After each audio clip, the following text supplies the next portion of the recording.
All right, sixth grade, we're here for chapter 30 of Treasure Island. Can you believe we've made it this far already? You guys have been doing great. Phenomenal effort, and we're almost to the end of the book.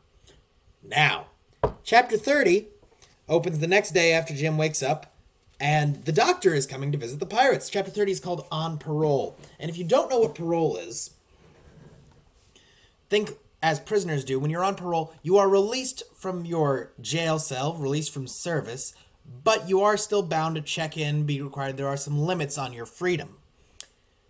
So the idea of Jim being on parole is that he's going to be released from being imprisoned by the pirates, but there will be some limits on his freedom for the moment. The doctor comes, and Long John surprises him by saying, "We've got Jim."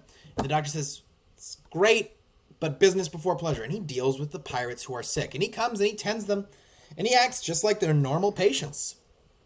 Comes to take care of them, talks about how, "Oh, you must have a hard head," when he's treating the guy who got, injured in the head. Saying, "Oh, how you're feeling? Oh, that's pretty good."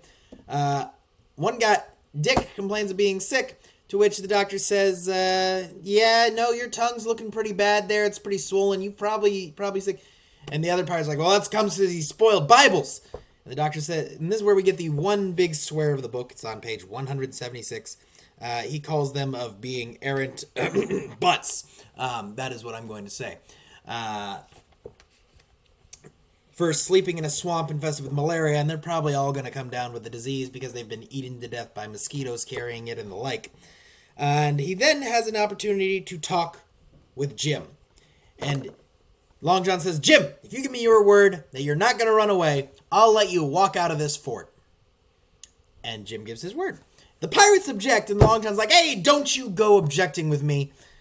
And he goes with Jim a little bit to the doctor before he lets him speak alone. He's like, "Okay, doctor, you got to remember all these good things I've done. I know you're going to remember all the bad things, but when we get back to England, you got to remember all the good stuff I've done. Don't forget that, man." Then Jim and the doctor have a talk. And Jim expresses how sorry he is. The doctor kind of chews him out for abandoning his post. And Jim says, "I'm worried that if they torture me, I'll tell them where the ship is."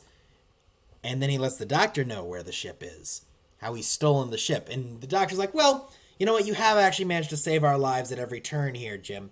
You found out about the mutiny. You recruited Ben Gunn. And now you've pulled the ship there. We're not going to let you die, Jim. We'll find a way to get you out of this predicament." The doctor's ready to have Jim run, but Jim's like, "No, I promised, I gave my word, I won't do it. You guys wouldn't break your word, so I'm not going to either." Do you think Jim's made the right decision there and that he's going to walk back to the pirates willingly? Do you think he's made the right call there? Go ahead and leave those thoughts in the comments below.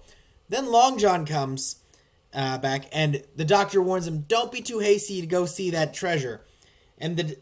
And Long John's like, "Oh, I don't know why you gave me the map or abandoned the fort, but I don't know why I wouldn't go after the treasure." Well, we know what's happened with the treasure.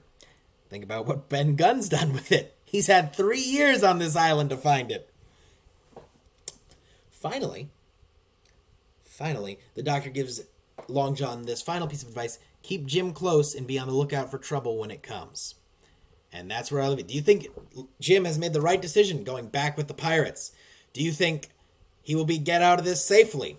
Go ahead, leave your thoughts in the comments below, and I will see you in the next one.